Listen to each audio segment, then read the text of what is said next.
Այստեղ տեսնում ենք Տեր Հիսուսի ողորմած սիրտը, ինքը որ հանդիմանում է, ինքը այդ հանդիմանությունը դատապարտություն չի։ Այդ հանդիմանությունը սա չի, որ դու ծույլիկ աշակերտ ես, ես քեզ հեռացնում եմ դպրոցից։ Դա չի։ Դու արժանի չես իմ զավակը կոչվելու։ Ջրերի վրայով քայլելուց հետո մարդը ոնց կկասկածի։ Դու այլևս իմ աշակերտը չես։ Չէ, նայեք շարունակությունը։ Հիսուսն իսկույն ձեռքը մեկնեց, բռնեց նրան։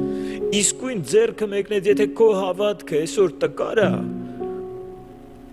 դու չես դադարում իր աշակերտը լինելուց։ Եթե այսօր վախեր է եկել քո կյանք, այդ չի նշանակում, որ Աստված քեզ չի սիրում։ Գուցե հենց այս խոսքը, որ լսում ես, իր սիրո արտահայտությունն է, որ ինքը ուզում է քեզ այդտեղից հանի։ Իսկույն ձեռքը բռնեց, ասեց, ես քեզ չեմ թողելու խորտակվես, դու շատ թանկ ես ինձ համար։ Բայց նաև խրատ, թերահավատ, ինչու երկմտեցիր։